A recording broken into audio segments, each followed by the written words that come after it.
Welcome back, everyone, to Mr. Sleepy Crime. I know many of you turn to these stories as a soothing escape, a gentle bridge into rest. So before you drift off tonight, I'd love to hear from you. Drop a comment below and let us know where you're tuning in from and what time it is in your corner of the world. It's always incredible to see how far this sleepy little community stretches across the globe. If you haven't already, be sure to tap that subscribe button so you never miss one of our nightly crime stories. And if tonight's tale resonates with you, consider giving this video a thumbs up. It truly helps more than you know. Now, let the soft rhythm of rain set the mood as we open the pages of a haunting tale, one that begins quietly, like the first drops on a windowpane, then spirals into a series of chilling events etched into the annals of true crime. So, get comfortable. Let the rain carry your thoughts. And let's drift gently into the mystery.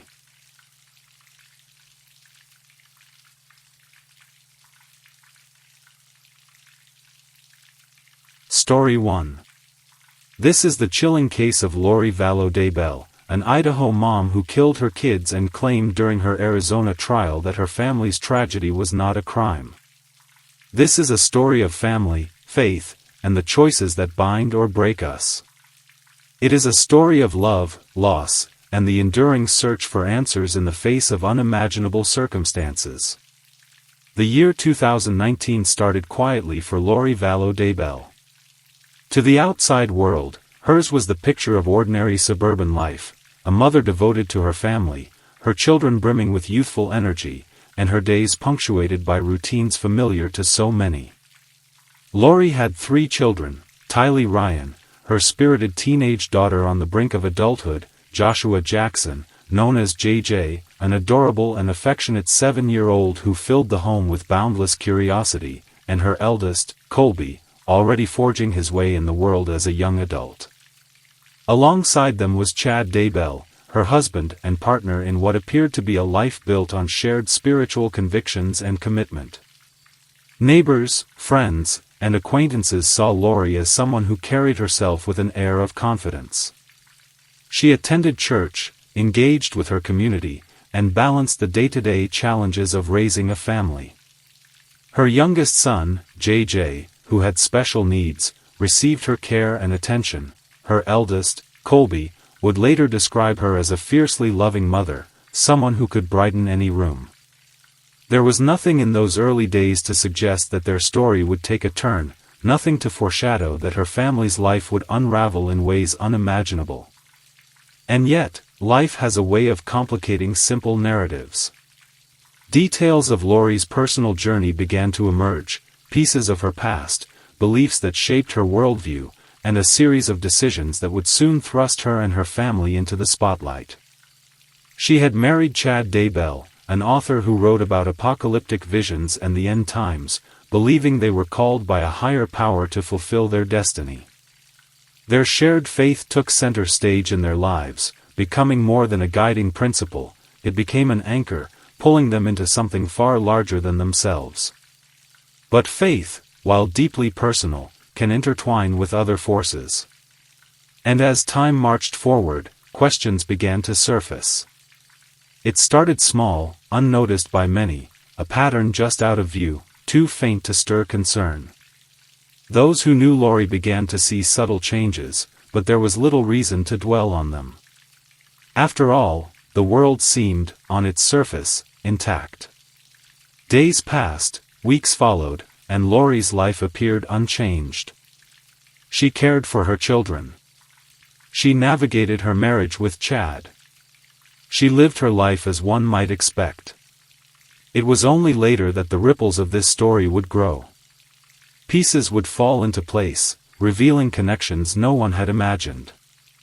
And as the world began to pull those pieces together, Lori Vallow Daybell's name became synonymous with tragedy, leaving behind a path of unanswered questions and unresolved pain. To understand Lori Vallow Daybell's story, we must begin long before the headlines, in the quieter chapters of her life. Lori was born in 1973 in Rialto, California. Her early years appeared unremarkable, marked by the same milestones that so many of us experience: school, friendships, family gatherings. As one of 5 siblings, Lori grew up in a household that valued faith, structure, and community. Religion, in particular, played a significant role in her upbringing, shaping her worldview and planting the seeds of devotion that would define much of her adult life. Lori married her high school sweetheart at a young age, but as is often the case, early marriages don't always endure. By her mid-20s, Lori had entered a second marriage, this time to William LaJoya, with whom she had her eldest child, Colby Ryan. Though this union, too, would eventually dissolve, it said that Lori's devotion to Colby was unwavering. Friends and acquaintances described her as a protective and loving mother, someone who seemed to find her purpose in raising her children. Her third marriage, to Joseph Ryan, brought Tylee into the world. Tylee Ryan was a lively, bright girl who would grow up to share a close bond with her older brother, Colby. Yet, beneath the surface of this marriage, cracks began to form. The relationship was marked by difficulties and, according to court documents, allegations of abuse. Lori would later speak of these years as a challenging period, one that left lasting scars on her and her family. In 2006, Lori married Charles Vallow, her fourth husband.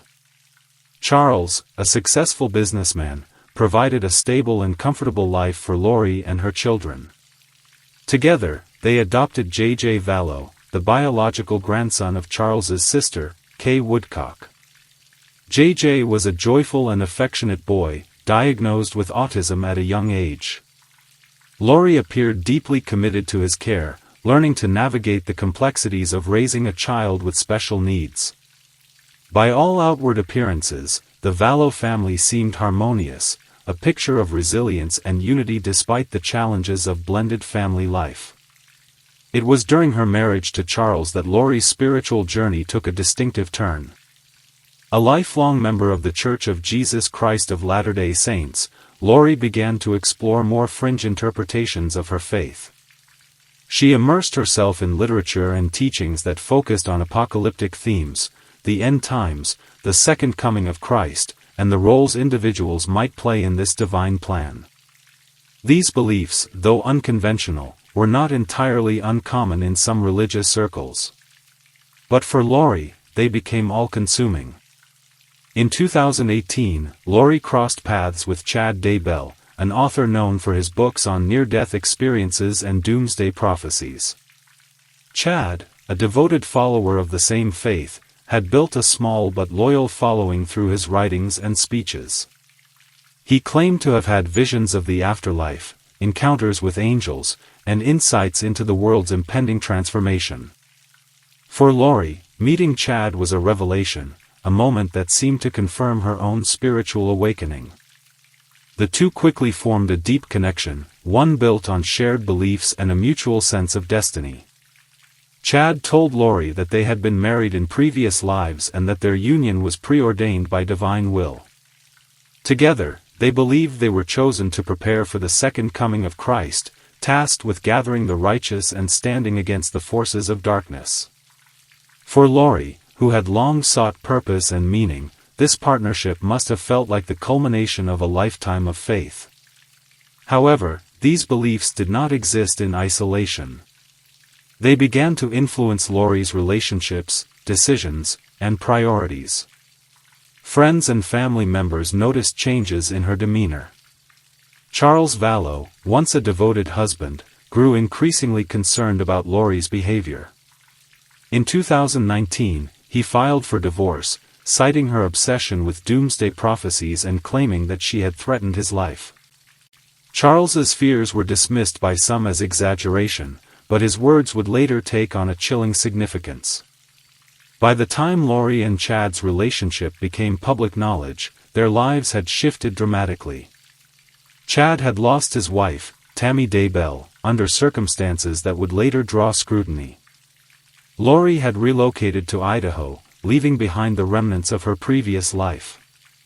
Together, they began to build a new narrative, one that placed them at the center of a divine mission. But as their beliefs deepened, so too did the questions surrounding their actions. What had happened to JJ and Tylee, the children Lori once seemed so devoted to? And how had Faith become entwined with such profound tragedy? Lori Vallow Daybell's life before the events unfolded offers a glimpse into the forces that shaped her choices, the relationships that defined her, and the beliefs that would ultimately lead to a reckoning. As we continue, we'll trace the timeline of events that followed, piecing together the fragments of a story that continues to haunt those it touched. By the fall of 2019, unsettling questions about the whereabouts of Lori Vallow Daybell's children had begun to emerge. Family members, once close to Lori, found themselves increasingly concerned. JJ, the 7-year-old boy with boundless energy, and Tylee, the vibrant teenager, had seemingly disappeared from view. Though Lori offered assurances that her children were safe and cared for, those words began to ring hollow as weeks turned into months without any trace of them. In late November, Kay and Larry Woodcock, JJ's grandparents, took action.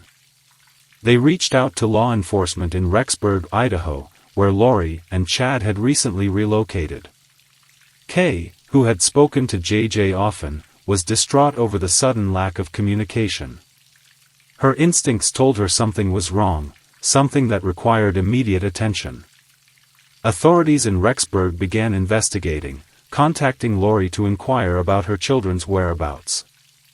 On November 26, 2019, police visited Lori's home to conduct a welfare check. Lori was calm and confident, insisting that JJ was staying with friends in Arizona. Chad Daybell, also present during the visit, seemed detached from the matter, claiming he hardly knew Lori's children. Suspicious of the pair's vague explanations, officers decided to follow up. But within hours, Lori and Chad had fled their home, leaving behind unanswered questions and growing concerns. As the investigation deepened, authorities uncovered troubling details.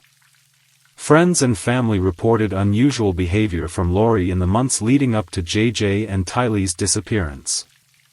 Lori had expressed beliefs that her children were possessed, and no longer themselves, a chilling assertion that left those close to her stunned and bewildered.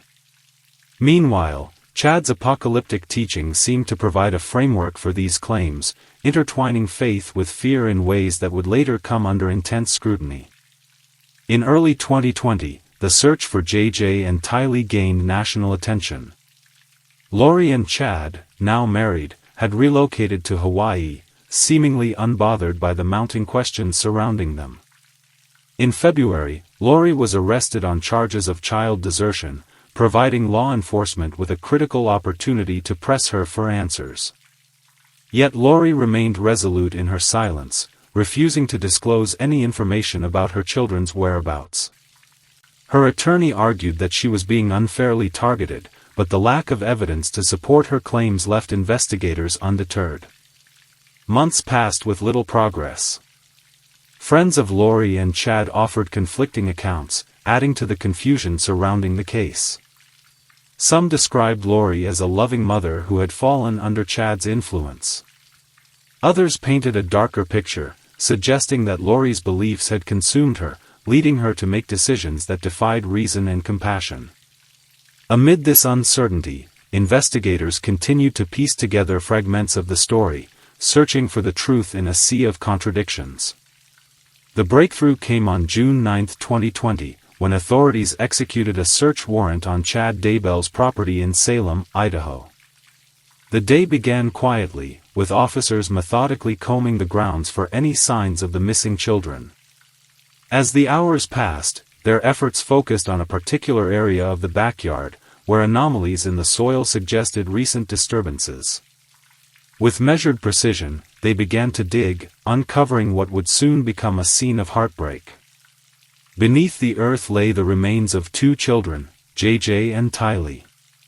The discovery confirmed the worst fears of those who had held on to hope for their safe return. JJ's remains were found wrapped in plastic, buried in a shallow grave. Tylee's remains, severely burned, were found nearby, leaving investigators to piece together the events that led to this devastating outcome. The property, once a quiet rural home, became the site of a tragic reckoning. For the community, the discovery marked a turning point. The search was over, but the questions were far from answered. How had two innocent lives come to such an end? What role had Lori and Chad played in this tragedy? And how had their beliefs shaped the decisions that led to this moment?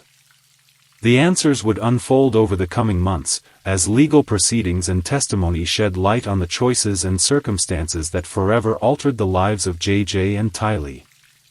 This is not just a story of crime, it is a story of humanity, faith, and the devastating consequences of unchecked beliefs. The tragedy of JJ and Tylee is one that will not be forgotten, and their memory serves as a reminder of the fragility and importance of family bonds. By April 2025, Lori Vallow Daybell once again found herself at the center of a courtroom, this time in Arizona, facing charges related to the death of her fourth husband, Charles Vallow.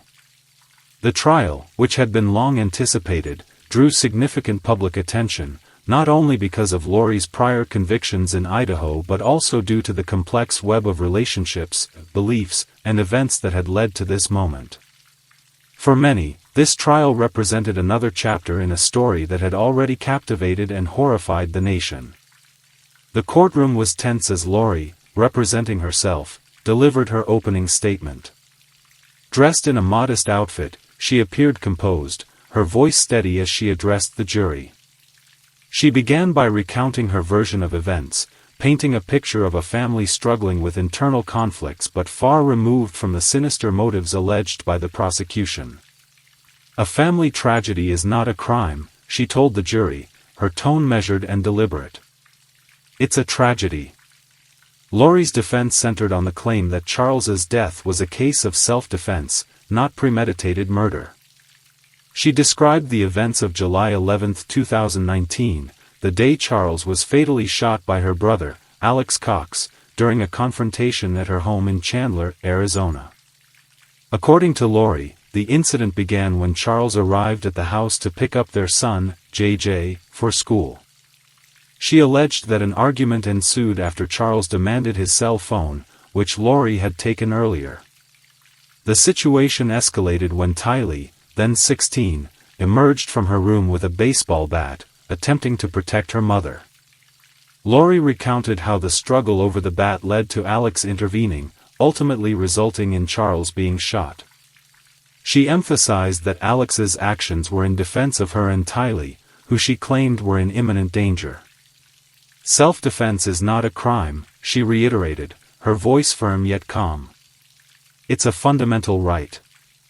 The prosecution, however, presented a starkly different narrative. In their opening statement, they argued that Charles's death was not an unfortunate accident but a calculated act motivated by financial gain and Lori's increasingly extreme religious beliefs. They pointed to the $1 million life insurance policy on Charles, which Lori had attempted to claim shortly after his death. Although Charles had reportedly removed Lori as the beneficiary months earlier, the prosecution suggested that Lori's expectation of receiving the payout played a significant role in her actions. Prosecutors also delved into Lori's relationship with Chad Daybell, highlighting how their shared doomsday beliefs had influenced her decisions. They alleged that Lori and Chad viewed Charles as an obstacle to their divine mission, labeling him as possessed by an evil spirit they referred to as Ned. This belief, they argued, provided Lori with a justification for removing Charles from her life, aligning with her and Chad's apocalyptic worldview. Throughout the trial, the prosecution presented a series of text messages, emails, and recorded phone calls that they claimed demonstrated Lori's intent. In one message, Lori allegedly referred to Charles as a zombie, a term she and Chad used to describe individuals they believed were under the control of dark forces. The prosecution argued that this language reflected Lori's dehumanization of Charles, making it easier for her to rationalize his death. Witness testimony further complicated Lori's defense. Friends and family members described her as a devoted mother who had undergone a dramatic transformation after meeting Chad. They spoke of her growing obsession with doomsday prophecies and her belief that she and Chad were chosen to lead the 144,000 in preparation for Christ's second coming. While some witnesses expressed sympathy for Lori, suggesting that she had been manipulated by Chad, others painted a more critical picture, portraying her as a willing participant in a dangerous ideology. As the trial progressed, the jury was presented with evidence that challenged Lori's narrative. Forensic analysis of the crime scene raised questions about the sequence of events she described. The prosecution argued that the positioning of Charles's body and the trajectory of the gunshots were inconsistent with Lori's claim of self-defense. They also pointed to Lori's behavior in the aftermath of the shooting, including her decision to take JJ to Burger King and purchase flip-flops before returning home to speak with police. These actions, they suggested, indicated a lack of remorse and a focus on maintaining appearances rather than addressing the gravity of the situation. Lori's decision to represent herself added another layer of complexity to the trial. While she demonstrated a clear understanding of the legal process, her cross-examinations of witnesses often veered into tangential discussions about her beliefs and experiences. At times, her arguments seemed more focused on defending her faith than addressing the charges against her. This approach, while consistent with her previous statements, left some observers questioning whether she fully grasped the seriousness of her situation. The trial also revisited the broader context of Lori's actions, including her prior convictions in Idaho for the murders of JJ and Tylee. While the Arizona case focused specifically on Charles's death, the shadow of her past loomed large, influencing public perception and adding weight to the prosecution's arguments. For many, the trial was not just about determining Lori's guilt or innocence but about seeking justice for the lives lost and the families forever changed. As the trial neared its conclusion, both sides made their final appeals to the jury. Lori, in her closing statement, maintained her innocence, urging the jury to see her as a mother caught in a tragic series of events rather than a cold-blooded killer. "I loved my family," she said, her voice breaking. "I never wanted any of this to happen." The prosecution, however, urged the jury to consider the evidence, arguing that Lori's actions were driven by a dangerous combination of greed and fanaticism. During opening statements, prosecutors argued that Lori wanted Charles dead for his insurance to marry her fifth husband. She would get $1 million life insurance policy from Charles Vallow, prosecutor Trina Kay told the jury. She would get Social Security for herself and their son, JJ, as a child of a dead spouse. As the trial of Lori Vallow Daybell unfolded, the courtroom became a stage not only for legal arguments but also for deeper questions about the human psyche, the power of belief, and the consequences of radical ideologies. Lori's mindset, shaped by years of religious devotion and her relationship with Chad Daybell, became a focal point for both the prosecution and the public. How could a mother, once described as loving and devoted, come to justify actions that led to such profound tragedy? To understand Lori's mindset, one must first examine the beliefs that guided her decisions. Raised in the Church of Jesus Christ of Latter-day Saints, Lori's faith was a cornerstone of her identity. She attended church regularly, participated in community activities, and instilled religious values in her children. But over time, her beliefs began to diverge from mainstream teachings, influenced by literature, podcasts, and conferences that explored apocalyptic themes. These ideas, while not uncommon in certain circles, took on a new intensity when Lori met Chad Daybell. Chad, a self-published author and self-proclaimed prophet, introduced Lori to a worldview that blended religious doctrine with his own visions of the end times. He claimed to have had near-death experiences that granted him access to the spirit world, allowing him to receive divine messages and foresee future events. Together, Lori and Chad developed a belief system centered on the idea that they were chosen to lead the 144,000, a select group destined to survive the apocalypse and usher in Christ's second coming.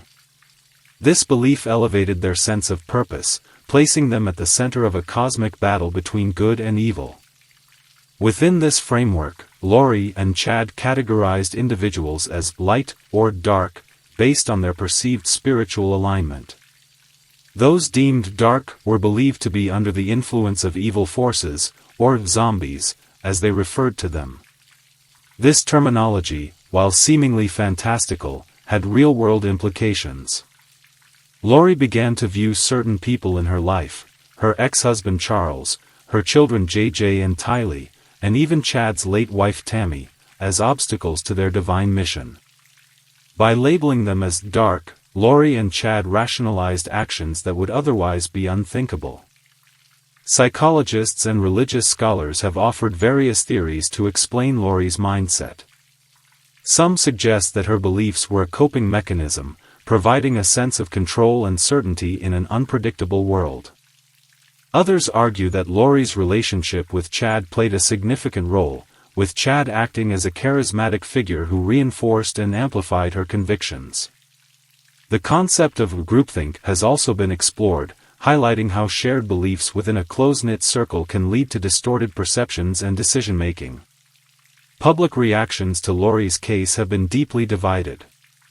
For some, Lori is seen as a victim, someone who was manipulated by Chad and swept up in a dangerous ideology.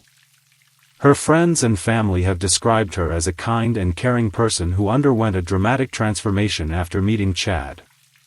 They recall her as a devoted mother who loved her children and would never intentionally harm them. This perspective raises questions about the influence of charismatic leaders and the vulnerability of individuals seeking meaning and purpose. Others, however, view Lori as a willing participant in the events that unfolded. They argue that her actions were not solely the result of manipulation but a conscious choice to embrace beliefs that justified harm.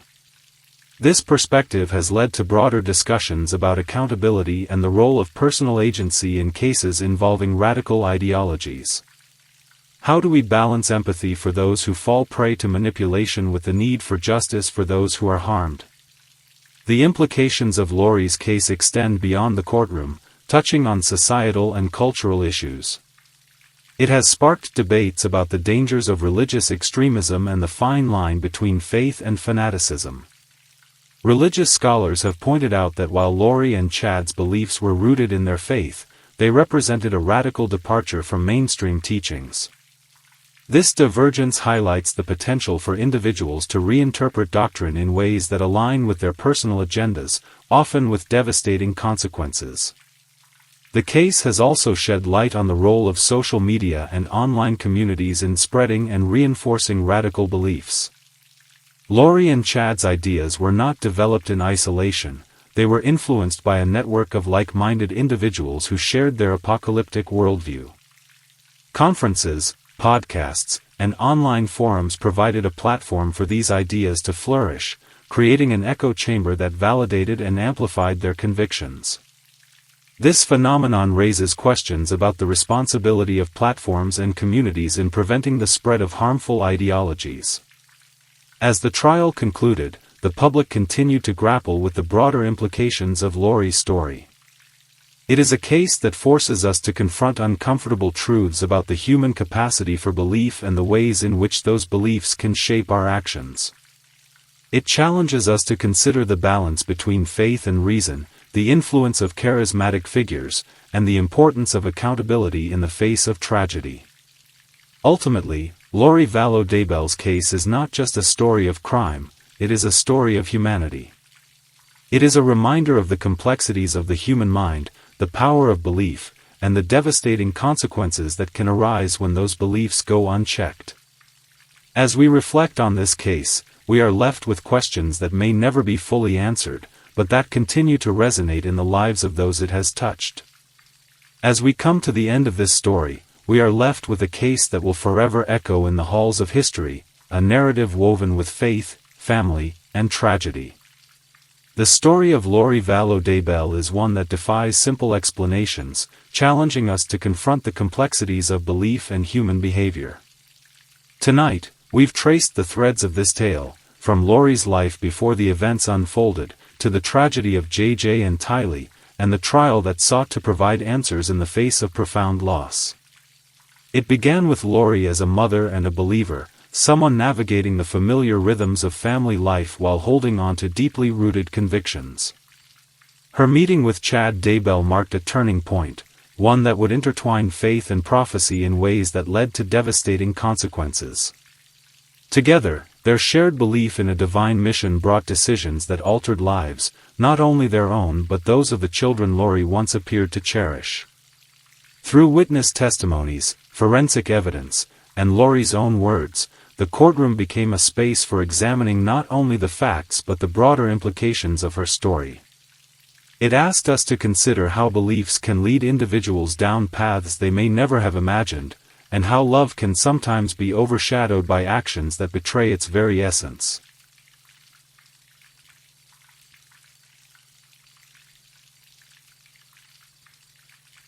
Story 2. This is the story of Brittany Hopkins, her life, her family, and the series of events that led to her heartbreaking fate. A story of love, loss, and unanswered questions. Stay with me as I recount every detail of this case, a story that continues to echo in the hearts of all who knew her. On a cold February morning in Cedar Rapids, Iowa, the hum of daily life carried on as usual.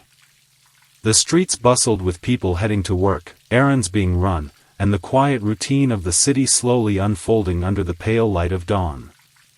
Among the ordinary noise of the day, in an unassuming corner of a parking lot, something stopped everyone in their tracks, a discovery so haunting, it would ripple across the community in ways no one could have imagined. Brittany Hopkins, a 29-year-old expectant mother and mother of 3, was found lifeless. She lay tucked within the confines of a shopping cart, covered haphazardly by a comforter stained with a story that no one dared to yet read. There was no note, no immediate explanation, just a cold silence that seemed to speak of an unimaginable loss. Her family had been searching, desperate for answers after she vanished without a trace. Now, they were left grappling with heartbreak, confusion, and the first threads of a case that would unearth more than anyone could have foreseen. What happened to Brittany Hopkins? How did her journey end in such a tragic and unexpected way? And who could possibly hold the answers to the questions her family and an entire community now face? Before her name became known across news headlines and whispered among investigators, Brittany Hopkins was, at her core, a loving mother. At just 29 years old, she had already been through a lifetime of ups and downs that most would consider overwhelming, yet she persevered with a quiet strength. Brittany was the mother of 3 children, 2 boys and a girl, all of them young and vibrant, full of life. Her children were the focal point of her world. She would often say to friends and family that her greatest accomplishment wasn't found in her work or her personal achievements, it was in the laughter of her children, the smiles she could bring to their faces, and the unconditional love they gave her in return. Those closest to her described her as fiercely devoted, willing to sacrifice anything to ensure her kids were cared for, loved, and supported. But life hadn't always been kind to Brittany. She had faced challenges many would find insurmountable. Financial struggles were a constant shadow in her life, one that grew heavier after she separated from her partner. With 3 children to raise and another on the way, the pressure was immense. Yet Brittany refused to let her circumstances define her. She took on multiple jobs, juggling her responsibilities as both a provider and a caregiver with remarkable resilience. Those around her marveled at her ability to make the most of what little she had, always putting her children first. Family members recall her fears growing in the weeks leading up to her disappearance. There were moments when Brittany seemed more withdrawn, quieter than usual. She had confided to her sister that she felt uneasy about certain people in her life, though she never revealed specifics. Her intuition told her something wasn't right, though she couldn't put her finger on it. She had expressed concerns about trusting too easily, especially as she struggled to navigate her personal life while caring for her children. Brittany was no stranger to adversity, but she had a light within her that seemed unyielding, even during the darkest days. She found joy in small moments, reading bedtime stories to her children, organizing playdates, and celebrating milestones, no matter how modest they were. Her family described her as resourceful and creative, able to turn an ordinary day into something memorable for her kids, even if it meant simply baking cookies together or watching their favorite movies. Her passion extended beyond motherhood. Brittany had dreams of building a better life for herself and her family. She wanted to pursue a career in healthcare, inspired by her desire to help others. She often spoke about going back to school, yearning for a brighter future where her children could thrive without worry. Those dreams now remain as echoes of the hope she carried within her, a hope that tragically never came to fruition. As the days stretched on after her disappearance, her family grew increasingly desperate. Brittany was not the type to vanish without a word. They described her as responsible and attentive, always checking in on her children even during long work hours. When she failed to return home, alarms went off in her family's minds. Something was deeply wrong. What had caused her to break from her usual patterns? Where could she have gone? And, most haunting of all, what might have happened to her? Her fears, her struggles, and her quiet determination as a mother paint a picture of a woman who was far more than the tragic circumstances that later surrounded her name. Brittany Hopkins was a fighter, a dreamer, and a nurturer. In life, she gave everything she had to ensure her children felt loved and cared for. In death, her story continues to resonate, a stark reminder of the challenges and vulnerabilities faced by those trying to make their way against immense odds. It was a quiet morning in Cedar Rapids, Iowa, on February 28, 2025. The kind of morning where the world feels still, as if holding its breath. The parking lot of a local strip mall was just beginning to stir with activity, early risers grabbing coffee, store employees preparing for the day ahead. Among the mundane rhythm of life, a discovery was made that would shatter the calm and leave an indelible mark on the community. In the far corner of the lot, near a dumpster, a shopping cart stood out. It wasn't unusual to see abandoned carts scattered around, but this one was different. Draped over it was a comforter, stained and crumpled in a way that drew immediate attention. A passerby, curious and concerned, approached the cart. What they found beneath the comforter would haunt them forever. Inside the cart lay the lifeless body of Brittany Hopkins, young mother of 3 and pregnant with her 4th child. Her face was bruised, her body battered, and the scene told a story of violence that no one was prepared to confront. The comforter, soaked in blood, seemed to hold the weight of the tragedy, a silent witness to the horrors that had unfolded. The passerby, shaken and barely able to process what they had seen, called 911. Within minutes, law enforcement arrived, their flashing lights cutting through the morning haze. Officers cordoned off the area, their faces grim as they assessed the scene. The shopping cart, once an ordinary object, now stood as a chilling centerpiece of a crime that would grip the town. News of the discovery spread quickly. Residents gathered near the parking lot, their whispers filled with disbelief and fear. Brittany was well known in the community, a devoted mother who had faced her share of struggles but always seemed to persevere. The idea that someone could harm her, especially in such a brutal manner, was incomprehensible. Investigators began their work, meticulously documenting the scene. The shopping cart was examined for fingerprints, the comforter collected as evidence. Surveillance cameras from nearby stores were reviewed, hoping to capture any clues about who had left the cart there and when. The initial findings were sparse, leaving more questions than answers. As the investigation unfolded, the community's reaction was one of collective grief and outrage. Candlelight vigils were held in Brittany's honor, her friends and family speaking of her kindness, her resilience, and the love she had for her children. Strangers who had never met her felt compelled to pay their respects, moved by the tragedy of her story. Law enforcement faced immense pressure to solve the case. The brutality of the crime, coupled with Brittany's status as a pregnant mother, made it a priority for investigators. Leads were followed, witnesses interviewed, and evidence analyzed. The shopping cart, once a mundane object, became a symbol of the search for justice, a reminder of the life that had been lost and the questions that remained unanswered. The discovery of Brittany Hopkins' body marked the beginning of a case that would challenge investigators, devastate her family, and leave a community searching for answers. It was a moment that turned an ordinary day into one of profound sorrow, a day that would be remembered not for its quiet beginnings but for the tragedy that unfolded in its midst. As the investigation into Brittany Hopkins' tragic death unfolded, law enforcement began piecing together the events leading up to that fateful February morning. The process was meticulous, driven by the determination to uncover the truth and bring justice to Brittany and her family.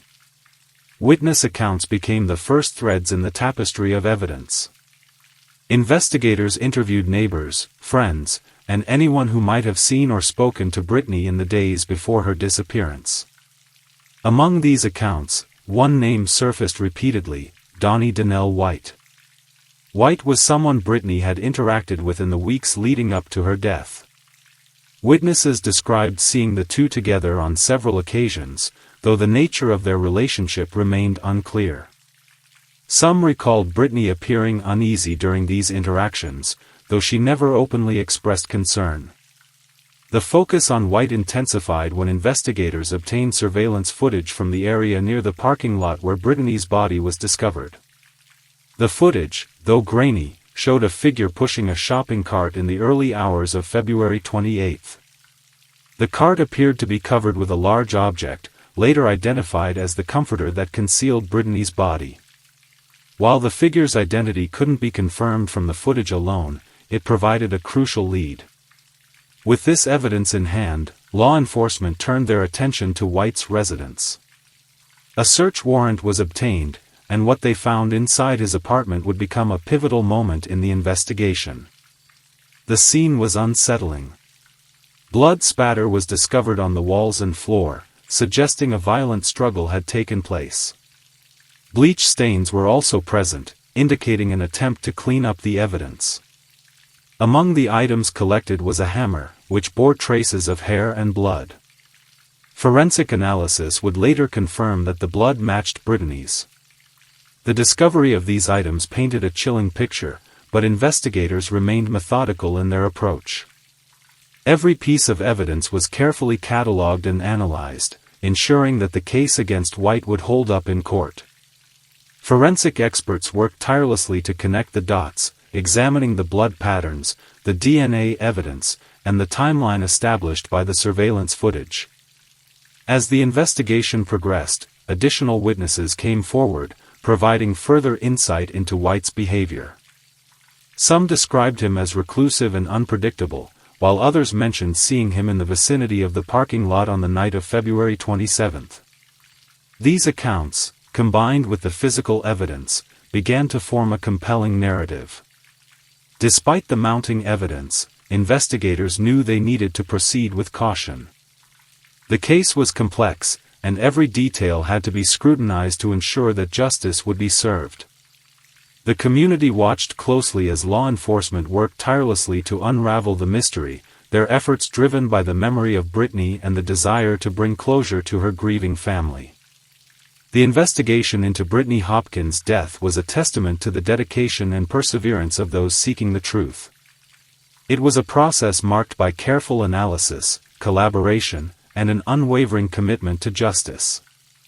As the pieces of the puzzle came together, the story of what happened to Brittany began to emerge, a story that would ultimately lead to the arrest of Donnie Donnell White and the hope for answers in the wake of an unimaginable tragedy. The arrest of Donnie Donnell White marked a turning point in the investigation into Brittany Hopkins' tragic death. On March 19, 2025, White was apprehended in Nevada, hundreds of miles away from Cedar Rapids, where the crime had unfolded. The arrest came after weeks of relentless investigative work, during which law enforcement meticulously pieced together the evidence that pointed to White as the prime suspect. White was charged with first-degree murder and non-consensual termination of pregnancy, a charge that underscored the gravity of the crime. The legal proceedings that followed were closely watched by the community, Brittany's family, and the media. The courtroom became a space where the details of the case were laid bare, each piece of evidence adding to the narrative of what had transpired.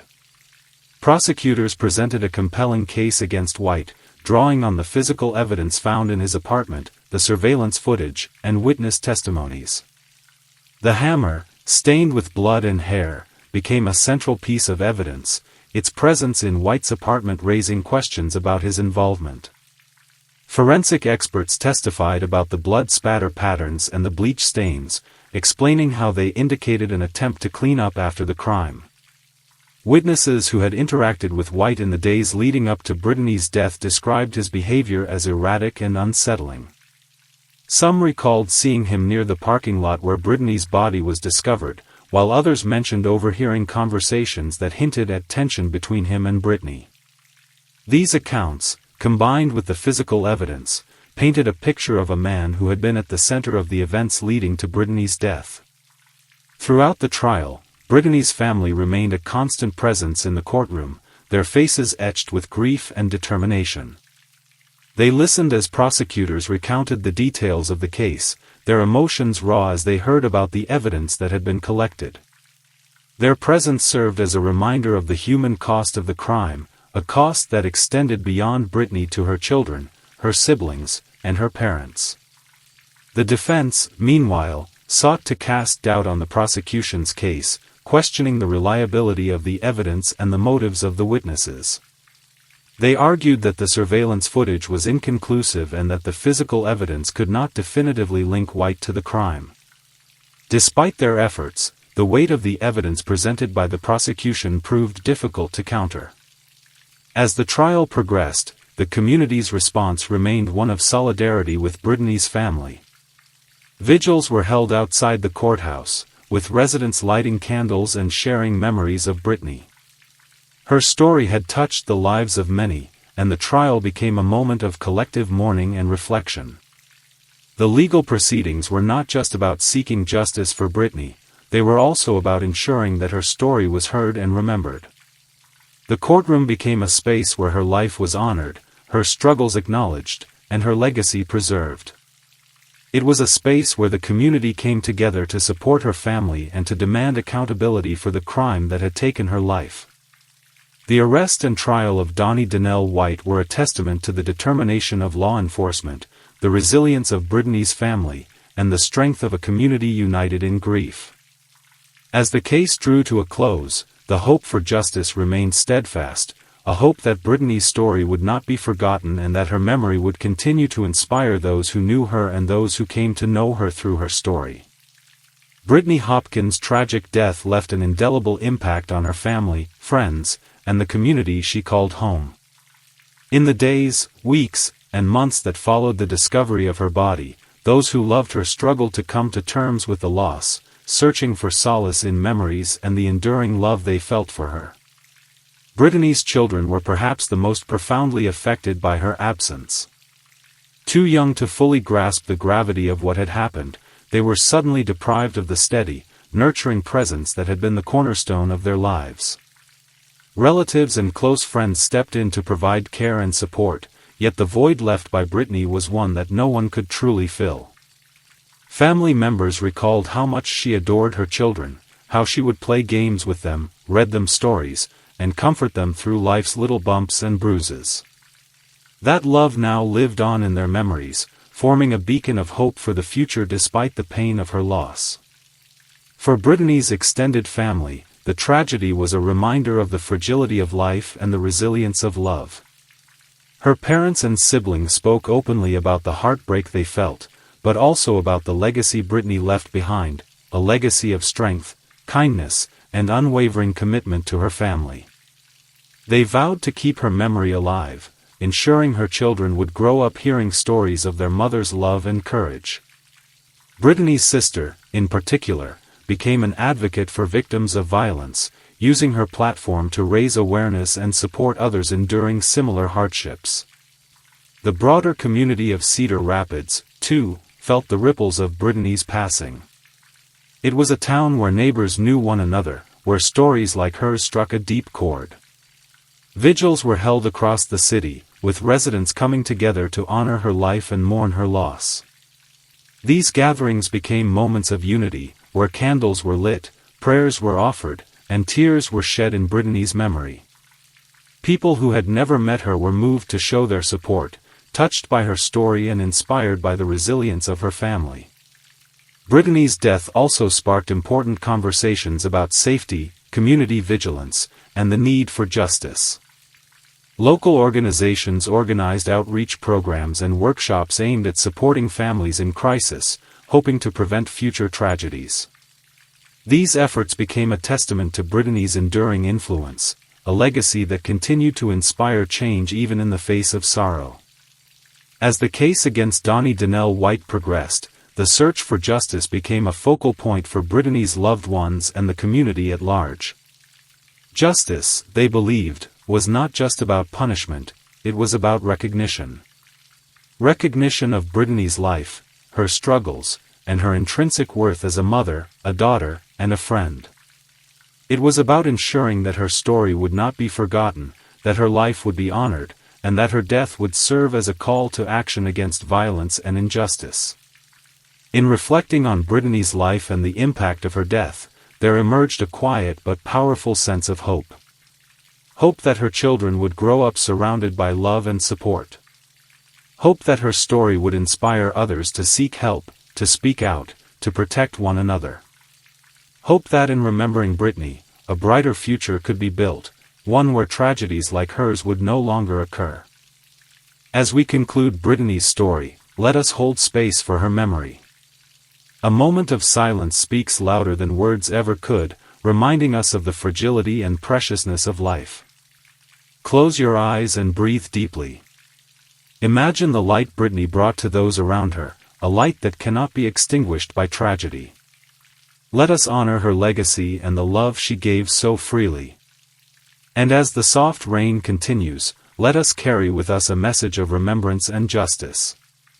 Brittany's story does not end here, it lives on in the hearts and minds of those who knew her and those who have come to know her through this retelling. May her memory remain a source of strength, a testament to resilience, and a call to never forget the lives behind the headlines. Story 3.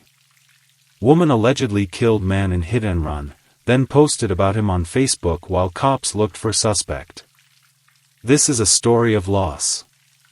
Of a town grappling with truth and deception. Of a father remembered not only in sorrow but in the haunting actions of another. As the investigation unfolded, Palmer would find itself at the center of questions too complicated to answer. And one woman's social media posts would leave everyone wondering why. The streets of Palmer, Tennessee, lie still beneath a canopy of muted morning light. A small town, where time seems to idle and stories weave themselves into the quiet rhythm of its people. Trees line the roads like sentinels, their roots deep in the earth that holds generations of memories. Houses rest calmly, their exteriors giving no hint of the lives within, lives filled with hope, hardship, and secrets. It was on these very streets, so ordinary and unassuming, that Bobby Dan Green's life came to an abrupt, tragic end. A man whose history was known to some but overlooked by many. His footsteps on these roads had been deliberate, etched with purpose, even if that purpose had been tangled in the struggles of his past. Homelessness, addiction, an estranged connection to his only daughter, Clara, all parts of a life marked by resilience, yet shadowed by circumstance. This town, like so many others, has its rituals. Locals speak of kindness that binds the community, but also the whispers that circulate in quiet corners. On the evening of Bobby's death, those whispers began to stir. No witnesses had come forward, no cameras had captured the fatal hit-and-run that stole his life. All that remained was a sense of loss that lingered in the air, and questions that seemed far from any answers. But what followed next was a twist that no one saw coming. A digital ripple in the town's otherwise analog existence. A series of posts on Facebook, shared as the community mourned, added a strange, unsettling layer to the tragedy. The posts bore words of tribute to Bobby, written not by his loved ones, but by the very person police would soon name as their suspect. Bobby Dan Green was a man shaped by circumstances that many could never fully understand. Born and raised in Palmer, Tennessee, he spent his childhood exploring the winding roads and sprawling woods of the town. As a boy, Bobby's spirit was vibrant, known for his mischievous grin and a knack for fixing things. Yet, the warmth of those early years faded as life took a more challenging turn. By his late teens, Bobby found himself caught in the grip of hardship. With a family struggling to make ends meet, opportunities were scarce, and choices grew increasingly limited. Though he tried to carve a path for himself, setbacks came in waves, first in the form of financial troubles, then through the pressures that pushed him toward addiction. What began as an escape from the weight of his reality soon became the chains that held him back. Through the years, Bobby's life became more fragmented. His struggle with addiction strained relationships, and he found himself homeless, navigating the streets with little more than determination to survive. The people of Palmer were familiar with his figure, often seen walking alone, carrying an old, worn backpack that he considered his most precious possession. It was in that backpack that Bobby kept mementos of his daughter, Clara, reminders of what he held closest to his heart despite the distance between them. Clara Green was the light in Bobby's world. Even as his struggles took him away from being the father he wanted to be, his love for her never faltered. Clara, now in her 20s, remembered the fleeting moments of joy they shared during her childhood, a bike ride through the park, afternoons fixing broken toys, and stories her father told with an unshakable enthusiasm.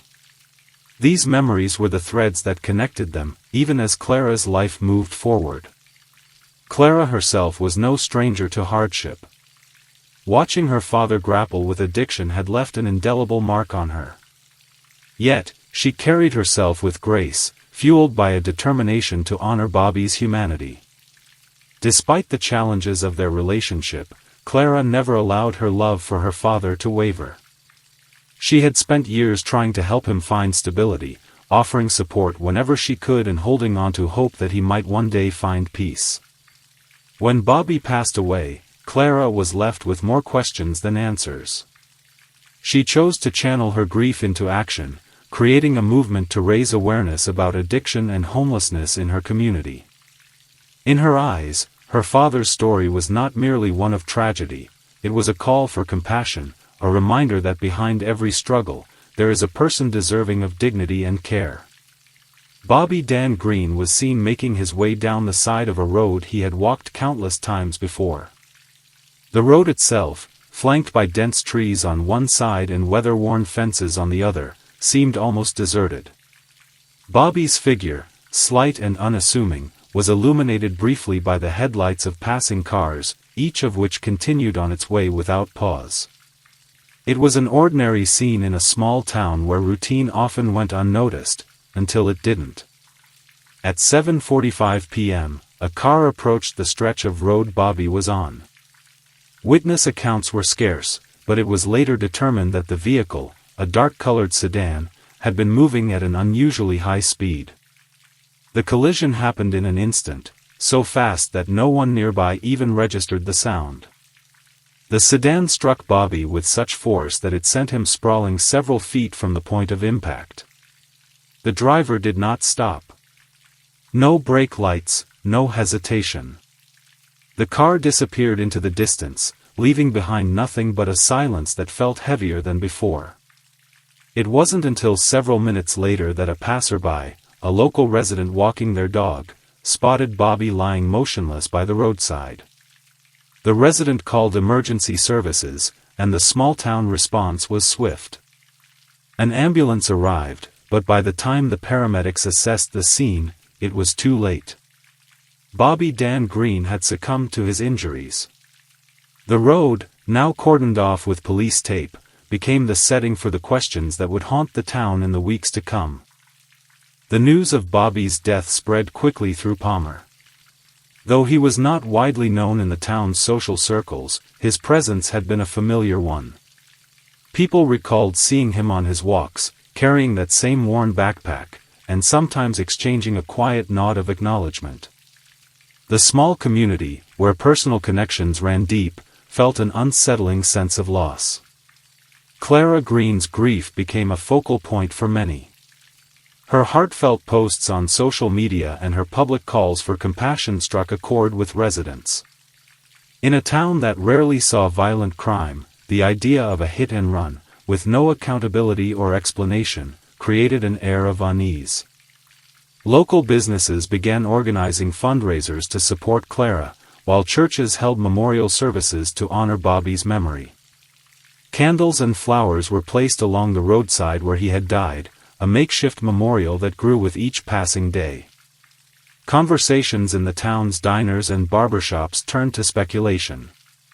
Who could have done this? Why would someone flee the scene? As days turned into weeks without an arrest, the community's grief began to intertwine with frustration. People felt compelled to act, but the lack of clear answers left them feeling powerless. For the Palmer Police Department, a hit-and-run of this magnitude was uncharted territory. With no surveillance cameras in the area and no immediate witnesses, the investigation faced significant challenges from the outset. Officers combed through the evidence at the scene, searching for fragments of the vehicle or traces of paint that might offer a clue. Tire marks were documented, though the investigators knew these could only take them so far without additional information. Detectives issued public pleas, urging anyone with information to come forward. Flyers were distributed, and announcements were made during community gatherings. The case drew the attention of local media, which amplified the call for leads, but the results were slow to materialize. For weeks, the investigation felt like it was treading water, until something unexpected broke the monotony.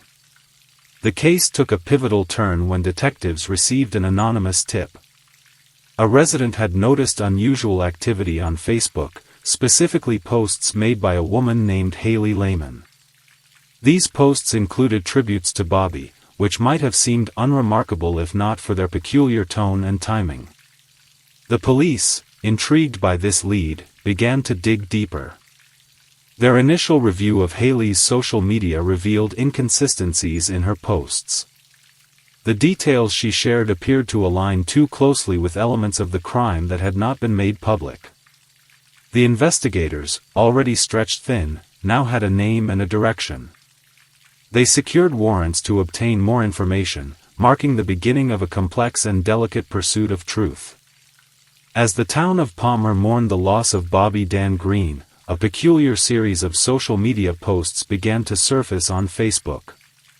At first, these posts blended into the outpouring of grief from the community. Among the condolences and tributes, one name stood out: Haley Lehman.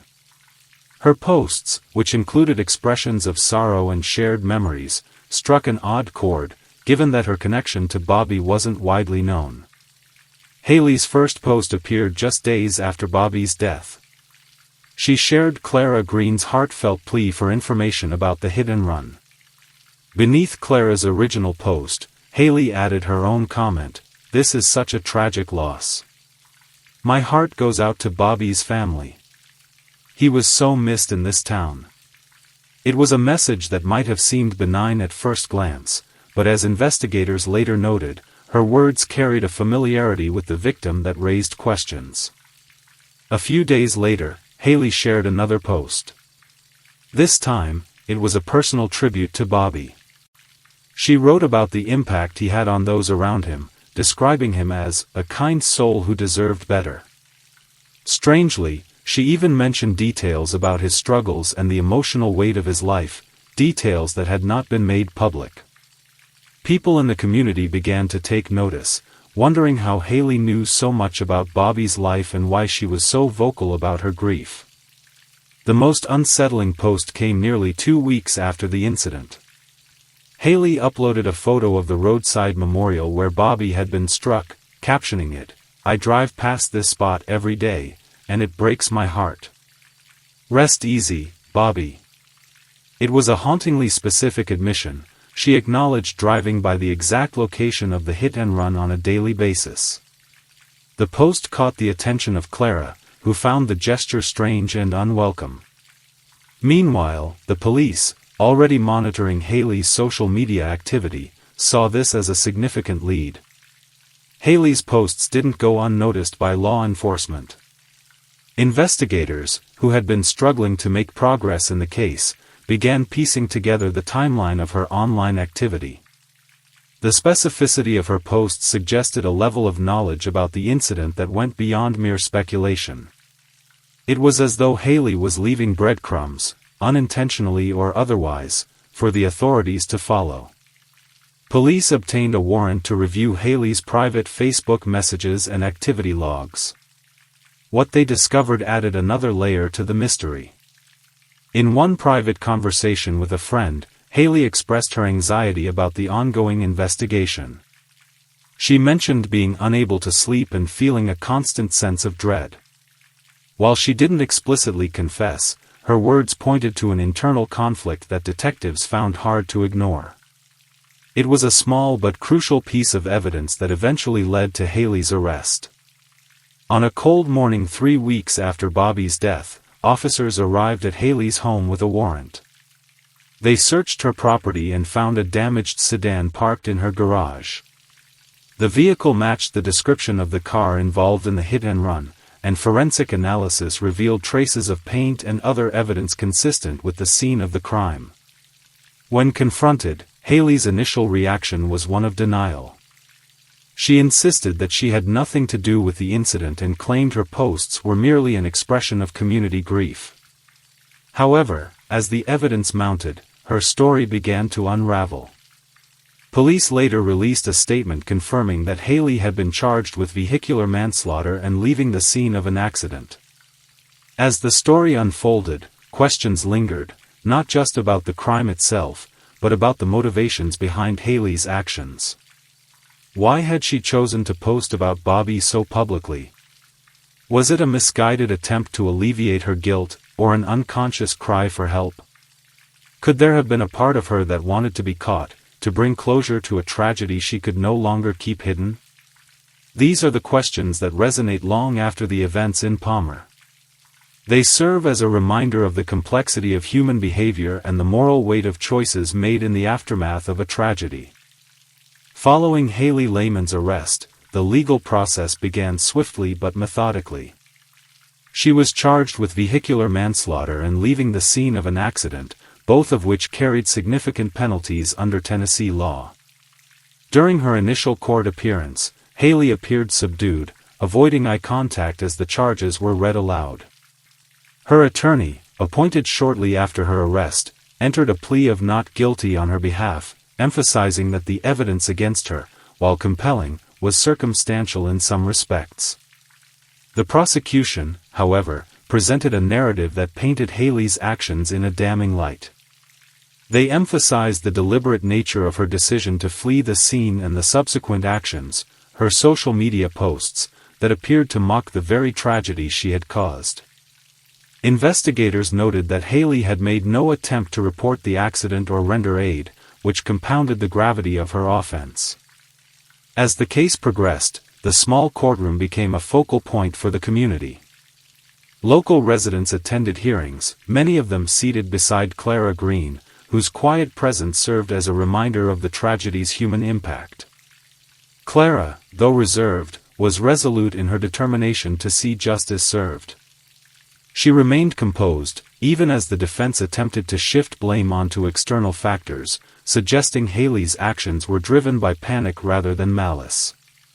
The trial, which was set to take place several months after Haley's arrest, promised to be a defining moment for the town.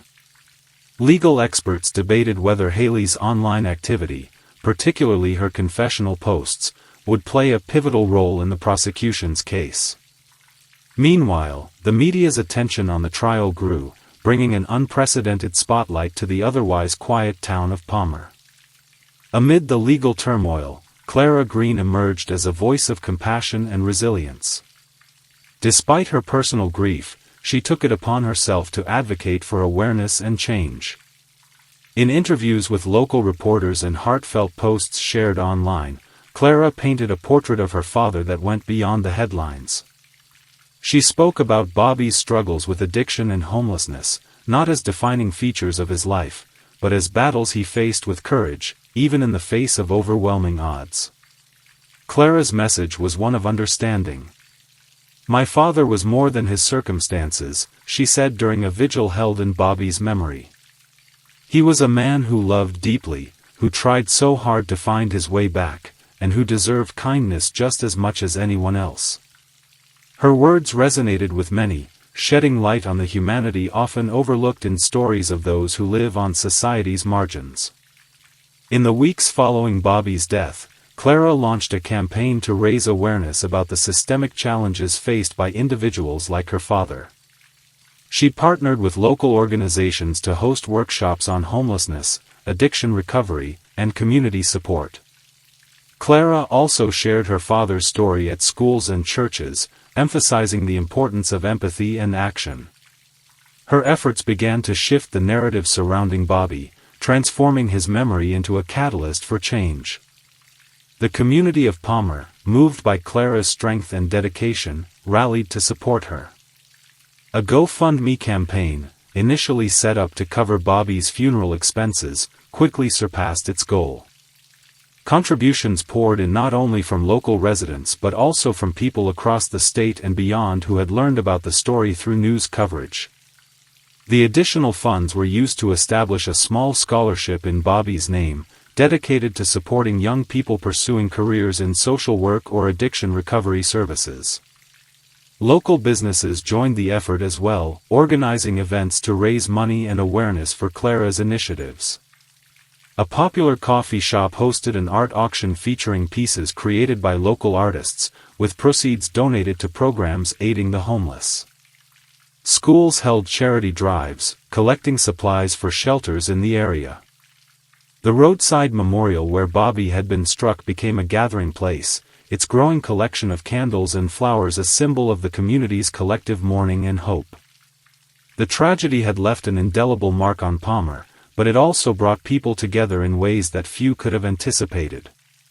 The town's response, though rooted in sorrow, became a testament to the power of unity and compassion. As the story of Bobby Dan Green comes to its close, the small town of Palmer remains marked by a tragedy that touched so many lives. His death, sudden and cruel, was more than a mere accident on an unlit road. It was a moment that exposed the vulnerability of human existence. Bobby's life, filled with struggles and triumphs, was a reminder that beneath every hardship lies a story worth telling, a story deserving of compassion. In the quiet corners of Palmer, the community continues to reflect on the lessons left behind.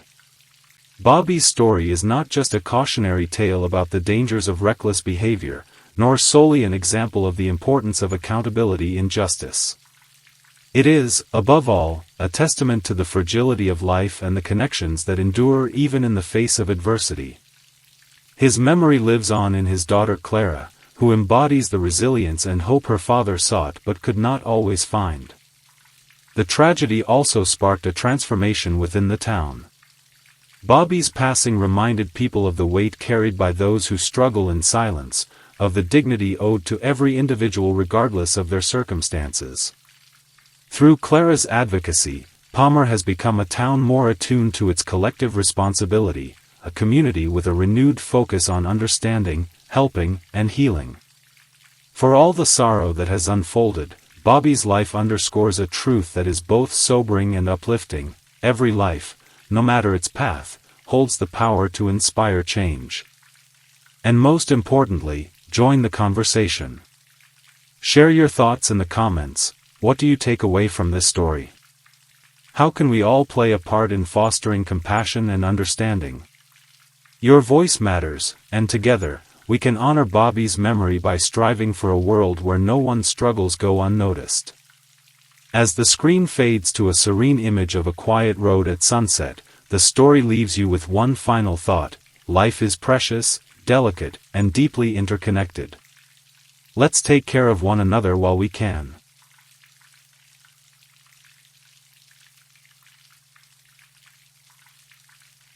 Story 4. The story of Joseph Voigt, the gamer who tragically killed his father and wounded his mother after being told to get a job. Joseph Voigt was no stranger to the comforts of home. At 21 years old, he spent most of his time in the familiar surroundings of his parents' house in Florida. A place where the hum of a game console and the glow of a screen often filled the quiet spaces. To his neighbors, he might have appeared as an ordinary young man, a gamer with a passion for virtual worlds, living in the safety net of his family. His father, Marvin Voigt, was the kind of man people respected. A dedicated worker, a provider, and someone who valued structure and responsibility. Joseph's mother, Susan Voigt, was equally admired, kind-hearted and steadfast, someone who looked after her family with a quiet strength. Together, the Voigts were seen as a typical suburban family, navigating the ups and downs of life like anyone else. They were not the kind of family anyone would associate with tragedy. But appearances can be deceiving. Beneath the surface of ordinary life often lies a complexity that outsiders rarely see. Inside the Voigt household, tensions had begun to grow. Marvin, a father concerned about his son's future, had tried to encourage Joseph to step out from the shelter of his gaming and take responsibility, to find a job and begin to build his life beyond the confines of their home. To Marvin, it was the advice any parent might give. To Joseph, it was something else entirely.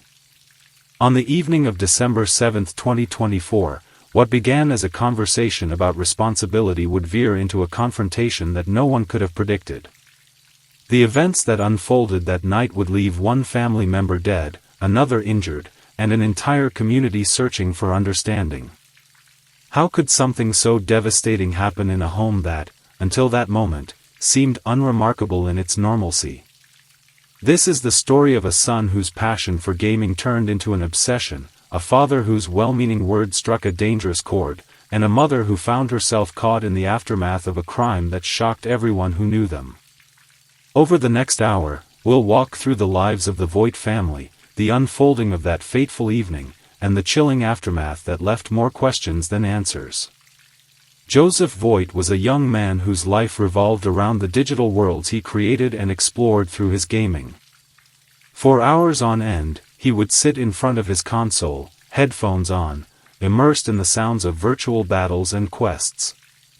To Joseph, gaming was more than a pastime, it was his escape, his passion, and perhaps even his identity. He had built connections online, forming friendships with fellow gamers who shared his enthusiasm for the virtual realm. But while Joseph thrived in these digital spaces, his real-world relationships were far more complicated. At home, Joseph's parents, Marvin and Susan Voigt, watched their son with growing concern. Marvin, a man who had spent decades working hard to provide for his family, believed in the value of responsibility and independence.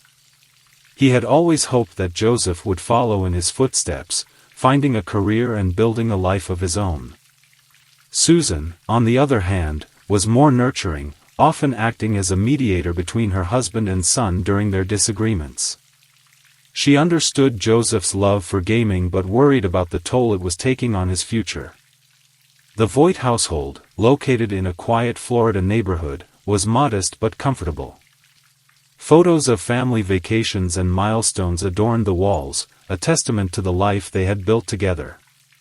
Yet, behind the smiles captured in those images, tension had begun to simmer. Marvin's frustration with Joseph's lack of direction was growing, and their conversations often turned into arguments. Marvin would urge Joseph to find a job, to contribute to the household, and to take steps toward independence. Joseph, however, felt misunderstood, his passion for gaming dismissed as a waste of time. Joseph's relationship with his parents was further strained by his prior legal troubles. He had been arrested for firing a weapon in a residential area and had faced charges of battery. These incidents had left a mark on the family, adding to the stress and uncertainty that already existed. Marvin and Susan had hoped that these brushes with the law would serve as a wake-up call for their son, prompting him to make changes in his life. But instead, Joseph seemed to retreat further into his gaming, using it as a refuge from the pressures of the outside world. As the days turned into weeks, the tension in the Voight household continued to build. Marvin's attempts to motivate Joseph often came across as harsh, leaving his son feeling cornered and defensive. Susan tried to maintain peace, but even her gentle approach couldn't bridge the growing divide between father and son. The once harmonious family dynamic was now overshadowed by frustration, disappointment, and a sense of helplessness. On the evening of December 7, 2024, the Voight family's struggles reached a breaking point. What began as a conversation about Joseph's future escalated into a confrontation that would change their lives forever. The details of that night are chilling, a stark reminder of how quickly ordinary conflicts can spiral into tragedy. But to understand the events of that fateful evening, we must first grasp the complexities of the relationships and circumstances that led to it. On that fateful evening in the Voight household, Joseph Voight was in his usual spot, immersed in his gaming setup, headphones on, eyes fixed on the screen. For him, this was his sanctuary, a place where he could escape the pressures of the real world. But for his father, Marvin Voight, it was a source of frustration. Marvin had spent the day reflecting on his son's future, his concerns growing with each passing hour. He had tried to talk to Joseph before, urging him to find a job, to take responsibility, to step out of the virtual world and into reality. Tonight, he decided to try again. The conversation began in the living room, a space filled with family memories, photos on the walls, a worn-out couch that had seen countless movie nights. Marvin approached Joseph with the intention of having a serious discussion. His tone was firm but not unkind, a father trying to guide his son toward a better path. Susan Voight, Joseph's mother, was nearby, listening but hesitant to intervene. She had seen these conversations before, and she knew how quickly they could escalate. As Marvin spoke, Joseph's frustration grew. He felt cornered, misunderstood, his passion for gaming dismissed as a waste of time. The argument intensified, voices rising, emotions flaring. Susan stepped in, trying to calm the situation, but her efforts were in vain. What happened next was sudden, shocking, and irreversible. Joseph left the room briefly, and when he returned, he was armed. The details of those moments are chilling. Marvin was shot first, the sound of the gunfire shattering the quiet of the night.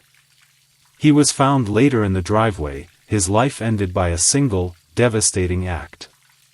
Susan, in her attempt to protect her husband, became the next victim.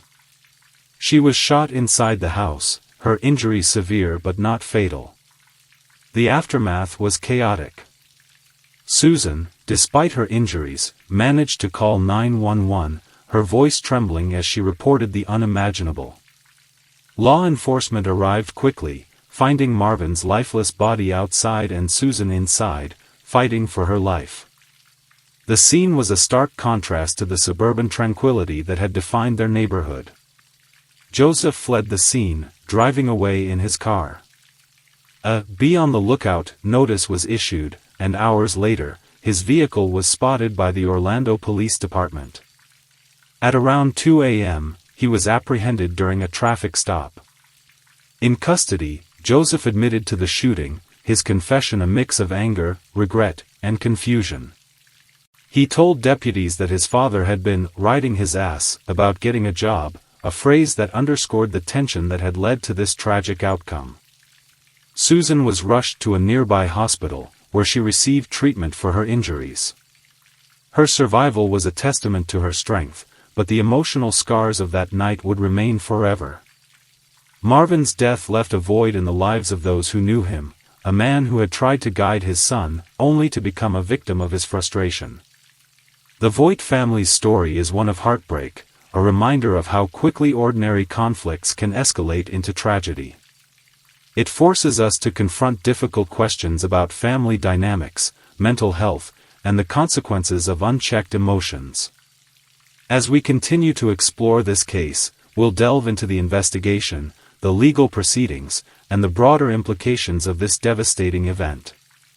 The events of that night set in motion a swift and coordinated response from law enforcement, as the tragedy within the Voigt household unfolded into a full-scale investigation. At approximately 11:20 p.m., a 911 call was placed by Susan Voigt, her voice trembling and strained as she reported the unthinkable. Despite her injuries, Susan managed to convey the critical details. Her son, Joseph Voigt, had shot both her and her husband, Marvin Voigt, before fleeing the scene. The urgency in her voice underscored the gravity of the situation, and first responders were dispatched immediately. When officers from the Bardo Police Department arrived at the Voigt residence, they were met with a scene of devastation. Marvin Voigt was discovered in the driveway, his lifeless body bearing the evidence of a fatal gunshot wound. Inside the home, Susan was found seated on the couch, conscious but gravely injured. She had sustained a gunshot wound to the head, yet she clung to life with remarkable resilience. Emergency medical personnel worked quickly to stabilize her before transporting her to a nearby hospital for further treatment. The crime scene itself was meticulously documented by investigators. The modest suburban home, once a symbol of family life, was now a site of tragedy. Bullet casings were collected, and photographs were taken to preserve the details of the scene. Each piece of evidence would later play a crucial role in piecing together the events of that night. As Susan was rushed to the hospital, law enforcement agencies across the region were alerted to be on the lookout for Joseph Voigt. A description of his vehicle was broadcast, and officers were instructed to approach with caution. The manhunt for Joseph was underway, with the Bardo Police Department receiving assistance from the Polk County Sheriff's Office and other neighboring agencies. Hours later, at approximately 2 a.m., Joseph's vehicle was spotted by officers from the Orlando Police Department on International Drive. A felony traffic stop was conducted, and Joseph was taken into custody without incident. The arrest marked the end of a tense and urgent search, but it was only the beginning of the legal process that would follow. In the days that followed, investigators worked to build their case against Joseph. During his initial interviews with detectives, Joseph admitted to the shootings, his confession providing a chilling account of the events that had transpired. He described the argument with his father, Marvin, and the frustration that had boiled over into violence. His words painted a picture of a young man overwhelmed by emotions he could no longer control. The evidence collected from the crime scene corroborated Joseph's confession.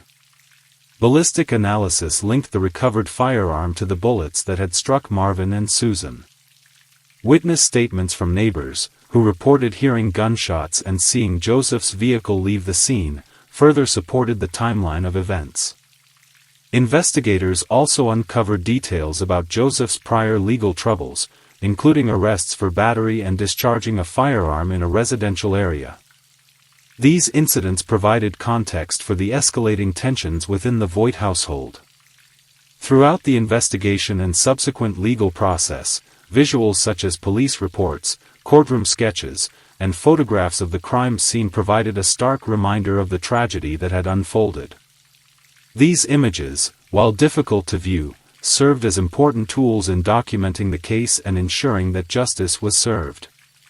The story of Joseph Voigt's actions on that fateful night is one of heartbreak and loss, a cautionary tale about the consequences of unresolved conflict and unchecked emotions. The legal proceedings surrounding Joseph Voigt's actions on that night marked the culmination of a tragedy that had left a family shattered and a community grappling with the unthinkable. On April 7, 2025, Joseph stood before the court and entered a guilty plea to charges of second-degree murder for the death of his father, Marvin Voigt, and first-degree attempted murder for the attack on his mother, Susan Voigt. This plea agreement, reached after weeks of negotiation, reflected the gravity of his crimes while sparing the family the emotional toll of a lengthy trial. Joseph's guilty plea was accompanied by the dismissal of a charge related to shooting into a building, a concession made as part of the agreement.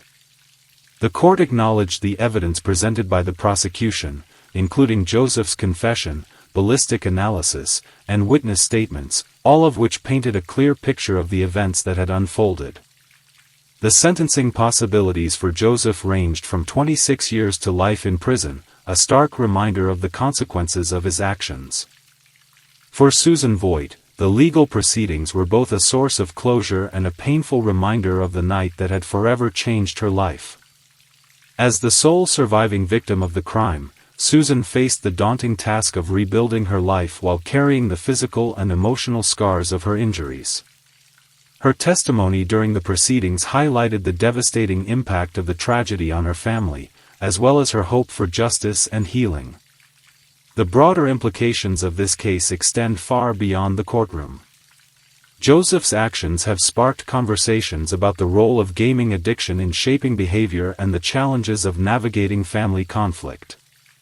While gaming itself is not inherently harmful, the case underscores the importance of addressing underlying issues such as isolation, frustration, and mental health struggles.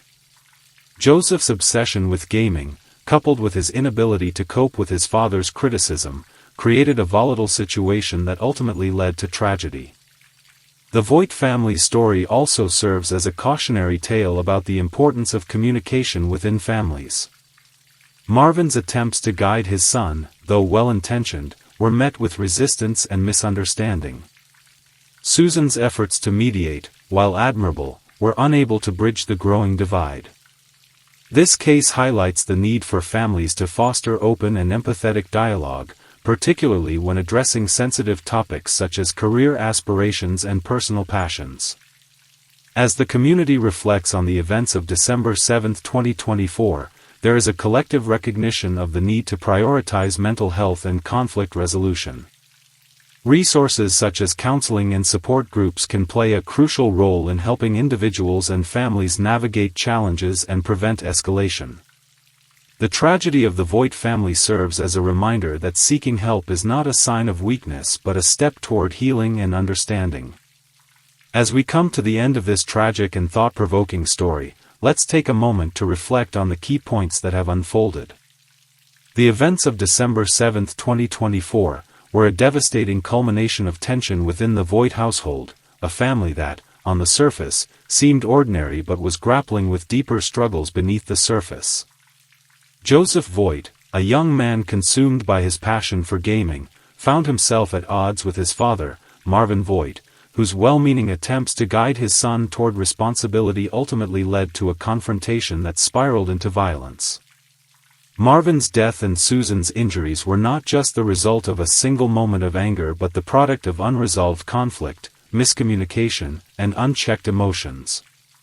The investigation that followed revealed the complexity of the relationships within the family, as well as the broader societal issues surrounding gaming addiction, mental health, and family dynamics. Joseph's guilty plea and the legal proceedings that ensued brought some measure of closure, but the emotional scars left behind will remain with Susan and the community for years to come. This story challenges us to think critically about the importance of communication, empathy, and understanding within families. It serves as a reminder that even the most ordinary households can face extraordinary challenges, and that seeking help, whether through counseling, support groups, or open dialogue, is a vital step in preventing tragedy. Story 5. This is the story of Sonia McKnight, the Pennsylvania judge who shot her ex-boyfriend in the head as he slept. The night was quiet, as if the world had paused to take a breath. In a small Pennsylvania town, the stillness seemed almost sacred, a moment frozen in time.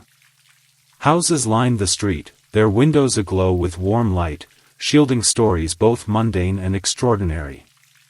Among them, one house in particular harbored the lives of two people whose paths had crossed in ways few could have imagined. Sonia McKnight, a respected judge with a mind as sharp as the gavel she wielded, carried a life filled with accolades, scrutiny, and unrelenting ambition. Michael McCoy, her ex-boyfriend, once held a different kind of presence in her world, one of companionship, of quiet comfort. Their histories intertwined, building a narrative that many would envy, but few truly understood. The hours stretched as the town slipped into its nightly rhythm.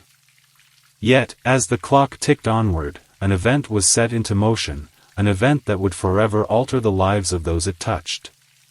Nothing seemed out of place, no signs of disruption marred the calm exterior of the neighborhood. But behind closed doors, the currents of the night carried a weight that could not be seen, only felt. For those who knew them, Sonia and Michael were individuals with their own lives, their own aspirations. Yet on this particular night, something unfolded, something that would be remembered not only in courtrooms and headlines but in the hearts of all who sought to understand what truly transpired. Sonia McKnight's journey to becoming a judge was one marked by perseverance and determination. Born and raised in Pennsylvania, she grew up in a family that valued hard work and ambition. From a young age, she showed a keen interest in justice, fairness, and the intricacies of the law, a passion that would shape her entire life.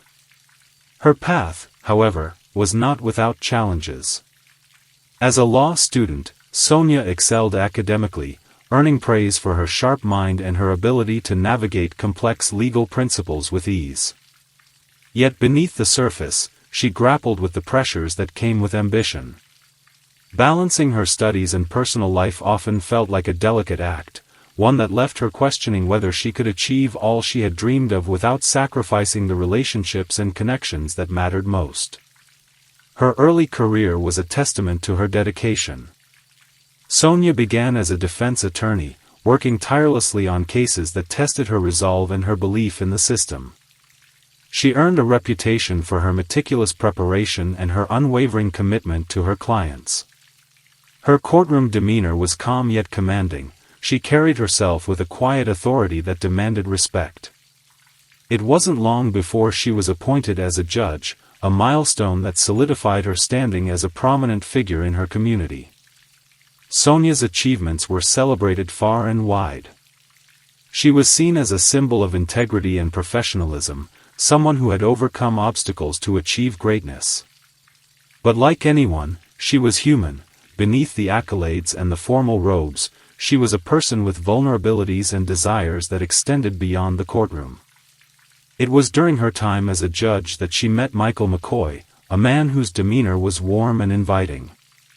Michael's presence was a contrast to the often rigid and demanding environment Sonia found herself in. He was easygoing, with a natural charm that made those around him feel at ease. For Sonia, Michael represented something she had been longing for, a sense of companionship and comfort that her professional life couldn't provide. Their relationship began with promise, filled with moments of laughter and mutual understanding. Michael had a way of grounding Sonia, reminding her of the simpler joys in life.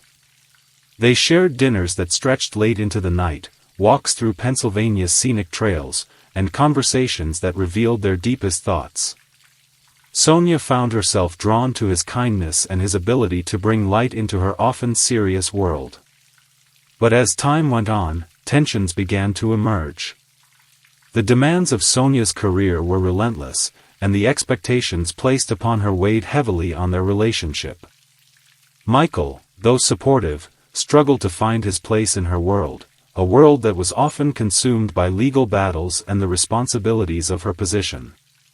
Their dynamic shifted, becoming more strained with each passing month. Subtle cracks appeared in their once harmonious connection. Disagreements over priorities, communication, and the future began to take a toll.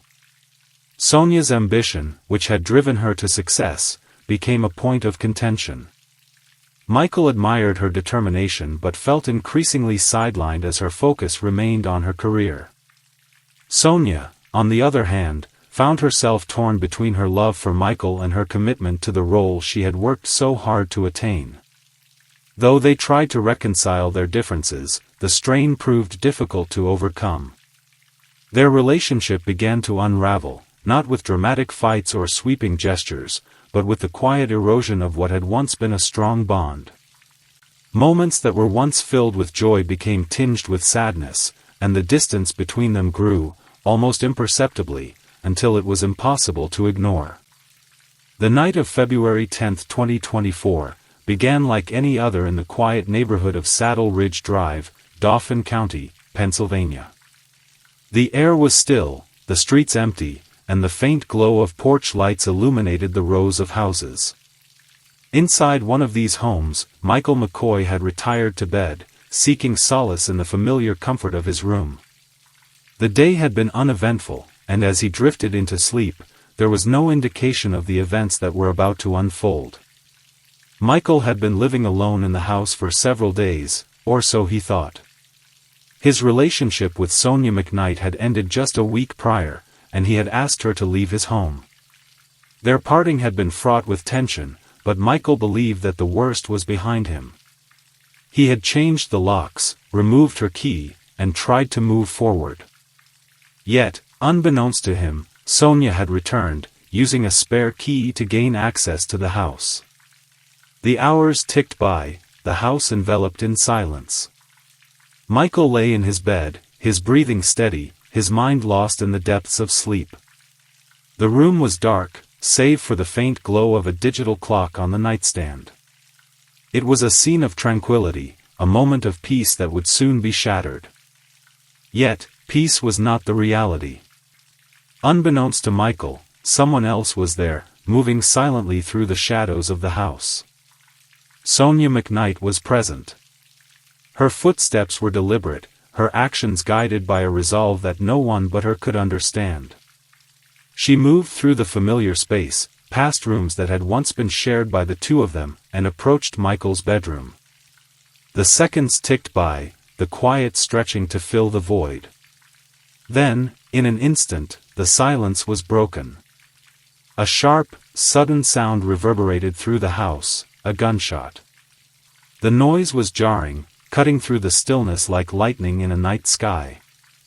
It was a sound that would be remembered for the devastation it left behind. Michael awoke in confusion and agony. The pain was immediate and excruciating, radiating through his head like fire. For a moment, he couldn't comprehend what had happened. His vision was blurred, his thoughts muddled. All he knew was pain, sharp, unrelenting, and all-consuming. He tried to reach for his face, but his hands trembled, his body weakened by shock. The bullet had entered the right side of Michael's face, just below his eye, before traveling a linear path and exiting on the left side. The trajectory was horrifyingly precise. It left him blinded in one eye and caused extensive damage to surrounding tissues. Blood began to pool, staining the bedding and floor as Michael struggled to process the reality of what had just unfolded. Sonia stood nearby, her presence undeniable. Her demeanor, however, was not one of remorse or panic but of control. In those moments, she attempted to rewrite the narrative, telling Michael that he had shot himself. Her words, though spoken with authority, were a stark contrast to the evidence that would later come to light. Michael, despite his disorientation and pain, rejected her claims. He knew the truth. He had not pulled the trigger. Desperate and injured, Michael fought against the darkness threatening to consume him. He managed to summon the strength to call for help, his voice strained but insistent. The act of dialing emergency services, of speaking through the pain, was a testament to his resilience and will to survive. Paramedics arrived swiftly, their presence a lifeline in the chaos. They worked with precision, stabilizing Michael before rushing him to the hospital for urgent care. As Michael underwent emergency treatment, the wheels of justice began to turn. Law enforcement arrived at the scene to piece together the events of that fateful night. The evidence was stark and incriminating. Gunpowder residue was found on Sonia's hands, a detail that directly contradicted her initial statements. The physical evidence painted a clear picture, one that aligned with Michael's account of the events. Detectives combed through the house, gathering evidence that would later be presented in court. The trajectory of the bullet was analyzed, confirming that it was impossible for Michael to have inflicted the wound upon himself in the manner described by Sonia. Witnesses, including neighbors and acquaintances, were interviewed, providing additional context and insight into the dynamics of Michael and Sonia's relationship. As the investigation progressed, Sonia's narrative began to unravel. Her claims of innocence were met with skepticism, her demeanor under scrutiny. The calm, composed judge who had once commanded respect in the courtroom was now at the center of a case that shocked her community. She was arrested and charged, the weight of the evidence against her impossible to ignore. The arrest marked the beginning of a legal battle that would captivate the public. Questions lingered, about motive, intent, and the events that led to that single moment of violence. Sonia's fall from grace was a stark reminder of the complexities of human behavior, the thin line between control and chaos. The events of that night were a collision of past and present, of relationships frayed and choices made. For Michael McCoy, survival was not just a physical battle but an emotional one, a fight to reclaim his life and his truth. For Sonia McKnight, the night marked the end of a carefully constructed persona, a descent into a reality that could not be denied. The crime, though contained within the walls of one house, echoed far beyond, leaving a legacy of questions that might never be fully answered. The trial of Sonia McKnight began on a crisp morning in April 2025, drawing widespread attention from the community and beyond. The Dauphin County Courthouse, a building steeped in history, became the stage for a legal battle that would unravel the events of February 10, 2024. Inside the courtroom, the atmosphere was tense yet composed, the weight of the case palpable in every corner. Michael McCoy, the victim of the shooting, took the stand early in the proceedings. His testimony was a pivotal moment, offering the jury a first-hand account of the night that changed his life. Michael recounted waking up in excruciating pain, his vision impaired and his thoughts clouded by the trauma of the gunshot wound. He described the confusion and fear that enveloped him as he struggled to understand what had happened. His voice, though steady, carried the weight of his ordeal, leaving a profound impact on everyone present. Michael was adamant in his statements. He had not shot himself, nor had he ever harbored suicidal thoughts. His words were clear and unwavering, a direct challenge to the defense's narrative. The jury listened intently, their expressions a mix of empathy and concentration. Michael's testimony was supported by medical experts who detailed the severity of his injuries and the improbability of self-infliction given the trajectory of the bullet. The defense, led by a seasoned attorney, sought to cast doubt on the prosecution's case. They argued that the presence of gunshot residue on Michael's hands could not be ignored, suggesting that he might have been involved in the shooting. They pointed to the inconclusive results of certain forensic tests and questioned the reliability of the evidence presented. Their strategy was to create uncertainty, to challenge the notion that Sonia McKnight was the sole perpetrator. The prosecution, however, was prepared. Cumberland County District Attorney Sean McCormick delivered a compelling argument, emphasizing the actions and behaviors of Sonia in the aftermath of the shooting. He highlighted her attempts to wash her hands and dispose of clothing, actions that forensic experts testified could remove traces of gunshot residue. McCormick painted a picture of a calculated effort to obscure the truth, a narrative that resonated with the jury. The evidence presented during the trial was extensive and meticulously analyzed. Forensic scientists testified about the gunshot residue found on Sonia's hands and clothing, as well as the trajectory of the bullet that struck Michael. They explained how the residue patterns aligned with the prosecution's theory of events, providing a scientific basis for their claims. One of the most striking pieces of evidence was the testimony of first responders who arrived at the scene. They described finding Michael in a state of shock, his injury severe and his demeanor consistent with someone who had been attacked. Their observations were corroborated by police officers who noted the inconsistencies in Sonia's statements and her attempts to manipulate the narrative. The defense sought to counter this evidence by questioning its validity and presenting alternative interpretations. They argued that the residue on Michael's hands could have been transferred during the struggle or as a result of his proximity to the firearm. They also pointed to the inconclusive results of certain tests, suggesting that the evidence was not as definitive as the prosecution claimed. Despite these efforts, the prosecution's case remained strong. The combination of forensic analysis, eyewitness testimony, and expert opinions created a compelling narrative that was difficult to refute. The jury was presented with a detailed account of the events leading up to the shooting, each piece of evidence adding to the overall picture. After weeks of testimony and deliberation, the trial reached its conclusion. The jury, composed of individuals from Delaware County to ensure impartiality, delivered their verdict on a sunny afternoon in late April. The courtroom was silent as the foreperson stood to announce the decision. Sonia McKnight was found guilty of attempted murder and aggravated assault. The verdict was a culmination of the evidence and arguments presented, a reflection of the jury's belief in the prosecution's case. Sonia's reaction was subdued, her expression a mix of resignation and disbelief.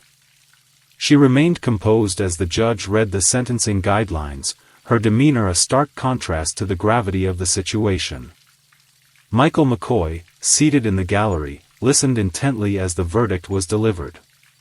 For him, the trial was not just about justice but about closure, a chance to move forward from the trauma that had defined the past year of his life. His presence in the courtroom was a testament to his resilience, a reminder of the strength it takes to confront the past and seek accountability. The trial of Sonia McKnight was a moment of reckoning, a legal battle that exposed the complexities of human behavior and the consequences of unchecked emotions. It was a case that would be remembered not just for its outcome but for the questions it raised about trust, power, and the fragility of relationships. The events of that night left deep and lasting marks on the lives of all those involved. For Michael McCoy, the physical scars were the most apparent, a constant reminder of the night that nearly took his life. The loss of vision in his left eye transformed even the simplest daily tasks into challenges. While doctors and therapists helped him adapt to his new reality, the emotional toll was far heavier. Michael often reflected on the betrayal he felt, struggling to reconcile the actions of someone he had once trusted deeply. For months, he grappled with recurring nightmares, moments where the memory of the gunshot echoed in his mind, making peace feel elusive. Despite these struggles, Michael refused to let the trauma define him entirely. He found strength in the unwavering support of his family and close friends. His mother, a source of endless encouragement, stood by his side through hospital visits and courtroom proceedings. Michael began to channel his experience into advocacy, speaking publicly about overcoming adversity and shedding light on the importance of seeking help during emotional hardships. For him, survival was not just physical, it was a commitment to reclaiming the life he thought he had lost. For Sonia McKnight, the fall from grace was devastating. Once regarded as a symbol of fairness and authority, she became the subject of public condemnation. Her career, built on decades of dedication and ambition, was irreparably damaged. The courtroom that had once been her domain became a place of judgment against her.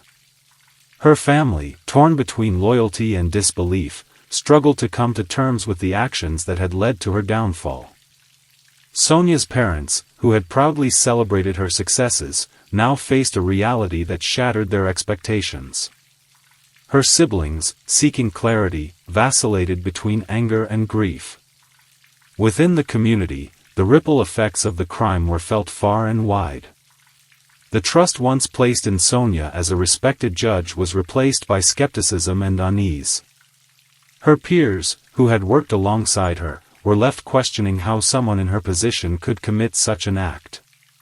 For Michael's neighbors and colleagues, the ordeal highlighted the fragility of human relationships and the unpredictable nature of life. The incident reshaped the perceptions of everyone it touched, leaving them with questions that could not be easily answered. At its core, this tragic story underscored the devastating consequences of unresolved conflicts. The unraveling of Michael and Sonia's relationship, a bond that had once brought joy, revealed the complexities of emotions and the importance of communication. For Sonia, The inability to confront her feelings and seek healthy solutions led her down a path of irrevocable decisions. Her story became a cautionary tale about the dangers of letting resentment and despair take root. The case also shed light on the broader themes of power dynamics and accountability. Sonia's position as a judge, someone tasked with upholding justice, starkly contrasted with the crime she committed. It was a reminder that titles and status do not exempt anyone from the laws of morality and society. For the legal system, the trial emphasized the need for integrity and impartiality, serving as a testament to the importance of uncovering the truth, regardless of who stands accused. For Michael, the experience highlighted the resilience of the human spirit. Despite the trauma he endured, his determination to rebuild his life served as an inspiration to those around him. His journey became a testament to the value of perseverance and the profound impact of community support during times of hardship. Through his advocacy, he reminded others that strength can be found even in the darkest of moments. As the story of Michael McCoy and Sonia McKnight comes to an end, it leaves us with lingering reflections about the fragility of trust, the weight of choices, and the importance of compassion. Relationships, no matter how strong, require care and understanding to thrive. The absence of these can lead to fractures that grow deeper with time. The events of February 10, 2024, were a painful reminder of what can happen when emotions are left unchecked, when struggles are allowed to fester instead of being addressed. For everyone touched by this story, it was an opportunity to examine their own connections, to prioritize open dialogue and empathy. The tragedy was a lesson not just in justice, but in humanity, a call to cultivate kindness and understanding in every interaction. In the quiet moments after the verdict, as Michael McCoy walked away from the courthouse, there was no triumph or celebration, only the quiet resolve to move forward. For him, healing was a process, one that required patience and courage. For Sonia McKnight, the road ahead was marked by reflection and accountability, a chance to confront the choices that had led to her downfall. If you found this story compelling, consider exploring related videos on our channel. Dive into other true crime cases that examine the complexities of human behavior and the impact of societal pressures. From stories of resilience to cautionary tales, our channel is dedicated to bringing you thoughtful and engaging content. Thank you for joining us on this journey through the most disturbing true crime stories. I hope it has sparked reflection and dialogue, and I look forward to continuing the conversation with you in the comments and future videos. To stay informed about more true crime stories like this one, don't forget to like this video and subscribe to the channel. Your engagement keeps these stories alive. Thank you for listening to tonight's true crime story for sleep. May your dreams be peaceful, and your rest deep and rejuvenating. Good night.